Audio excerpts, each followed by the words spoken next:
You hate me, don't you? I'm never good enough for you. No matter what I do, it's never as good as my sister. I always have to hear about how she's done it better, or how she's already done it better. Why does she want to ruin my life? She just wants to blot me out like I'm some sort of mistake. I'm just a copy. A copy of a copy.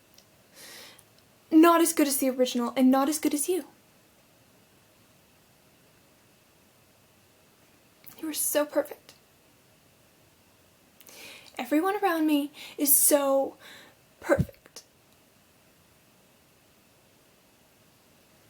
And there was nothing left over for me.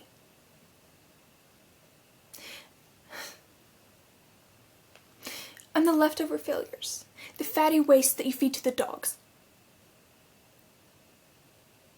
Everyone hates me. Why does everyone think I'm so horrible?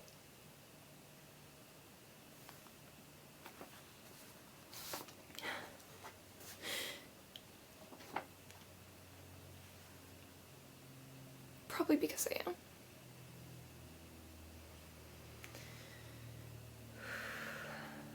A horrible creature.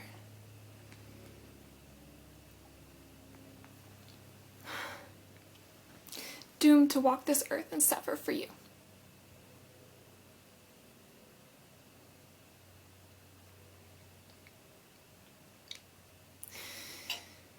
I'm hurting. I'm hurting so bad inside. I'm cut off from everybody. Punished from some past life's wrongs. What did I do in my life to deserve this? Or am I paying for the sins of my father? Or my mother? Am I your sin? Or do I remind you of some sin you wish to forget? Or am I the disappointment that just keeps disappointing? I even disappoint myself. I will never be my sister. I don't want to be her. I hate everything about her.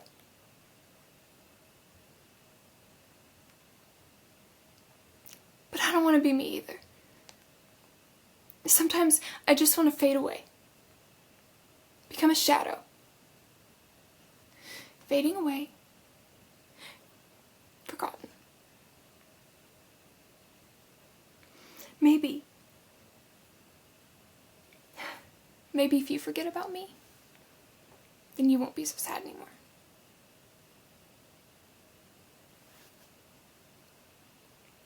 Hi, my name is Emily, and this is the Cassandra monologue.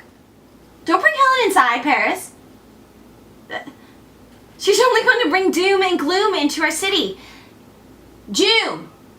Doom! Okay, why is nobody listening to me? Apollo? Is that you? Get over here. What's going on? You gave me the power to see into the future, and nobody's listening to me. Now I even see the walls of Troy falling down, and still nobody is listening to me. What? Fine print? What fine print?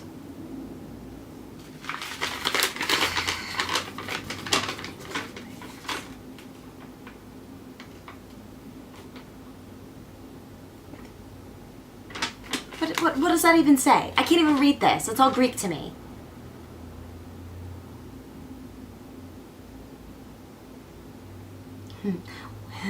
What? It says what? How could you do this to me? You guys think you're all so smart. Well, you know what? You know what? I know what happens to you. And I'm not telling. So goodbye. See you never, Apollo. Thank you so much for watching, and subscribe for more. I'll share my dream first. Would that help? Well, my dream is to find love. The love that makes you glow inside, like lightning has struck your heart.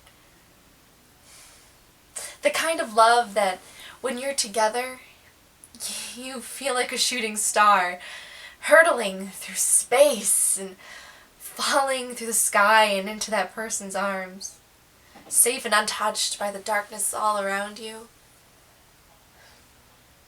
protected and loved by that perfect person you can see yourself with forever. What's your dream?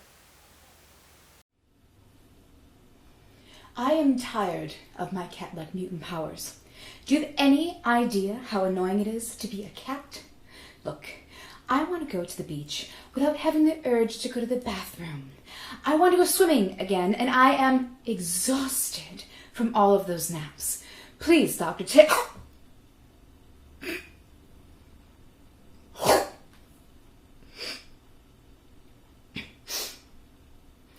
And I am sick of all the hairballs.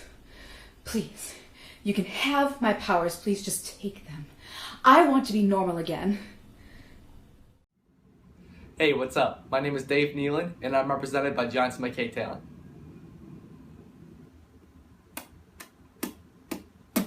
Well, it was a dark and stormy night in Fairy Tale Land. A night just perfect for witches. With Fairy Godmother McClink, I began to wonder if we were ready for a world turned topsy-turvy. Sweet witches and friendly wolves? Wise wizards and princesses with pig noses? It's a world gone mad, I tell ya. But somehow, things were starting to look sunny side up. And I began to think we may find ourselves a happily ever after all in Fairy Tale Land.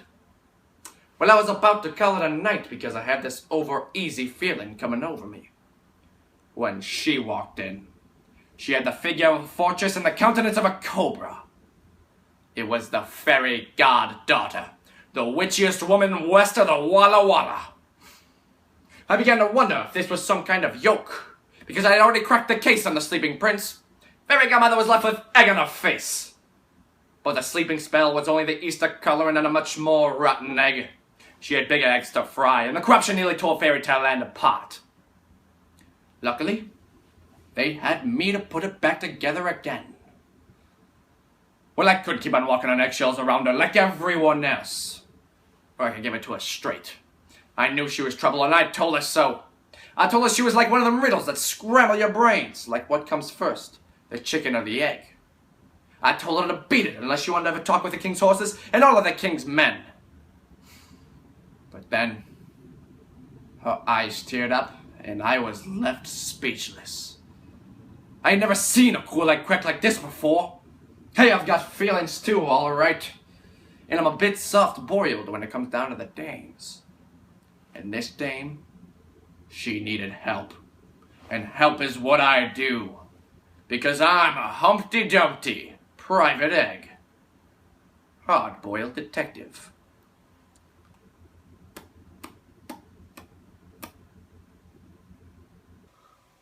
When you're hurting, you look for weakness. You take that hurt and pass it on to me. You're hurting, so you hurt. You're damaged, so you damage. You're feeling pain, so you cause pain. And me. It has to stop. I will protect myself from the pain. The damage has to be undone. I will end the hurting so I never hurt. And I must do it for me.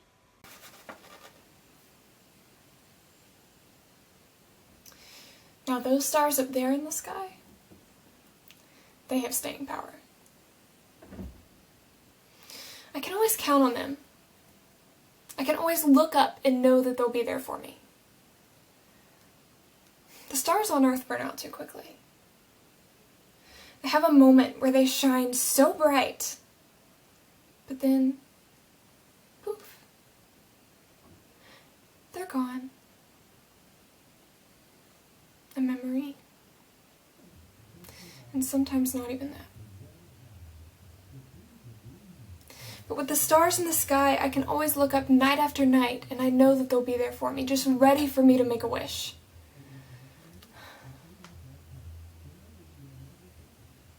What do I wish for?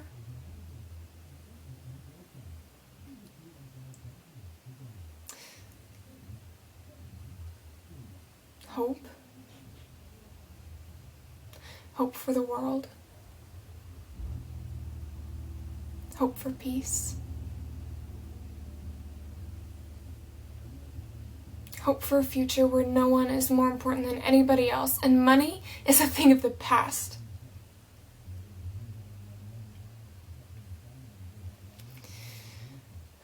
A future where everyone is taken care of no matter how little they have. I want to be taken care of. Cared for. That's what I hope for. That's my wish.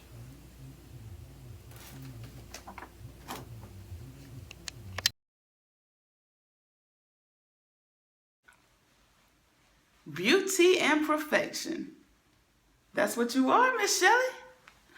Bet those boys back home would be doing quite a bit of howling if they saw you now.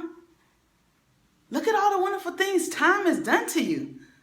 And when I get to Hollywood and become a star, they'll wonder where this goddess came from. But my past will be a mystery. Because life before this moment ain't worth telling about. After those earlier years, things have only gotten better. Actually, I'll bet being born was one of the biggest letdowns of all. I spent all that time wrapped up in that little space in my mama. And for what? I pop out, look around, screaming, wondering if this was such a good idea. Wondering why someone didn't tell me sooner what those earlier years was going to be like. Because if someone had told me, I don't think I would have came out.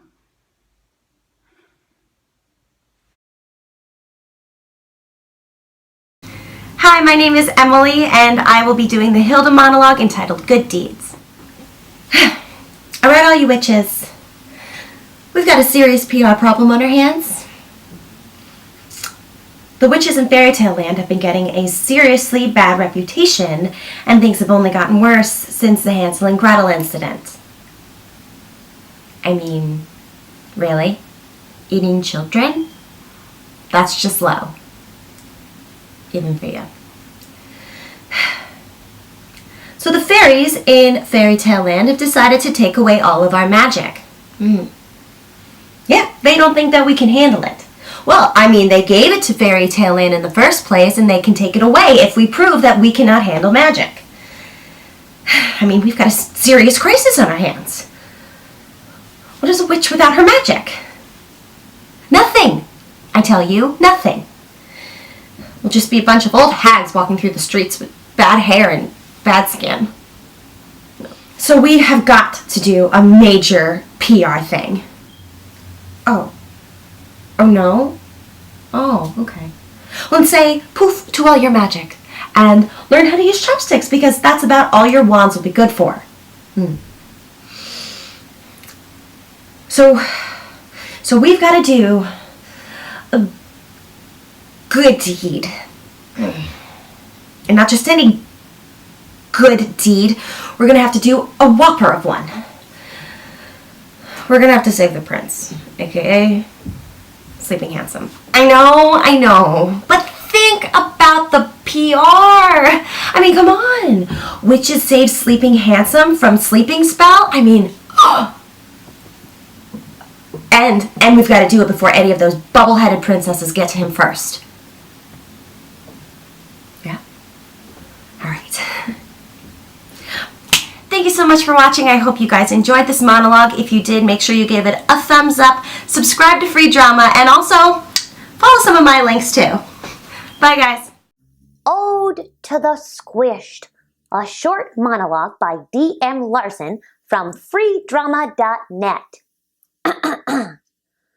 Through the wonders of evolution, a grasshopper learned to speak. So excited by his revelation, the grasshopper rushed off to tell the first human he could find about his amazing discovery.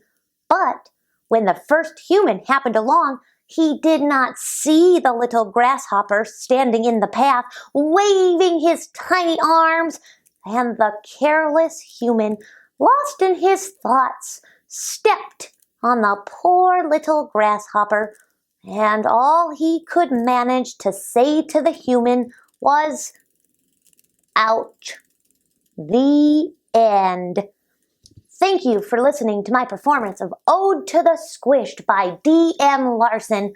For more free stage play scripts, go to freedrama.net.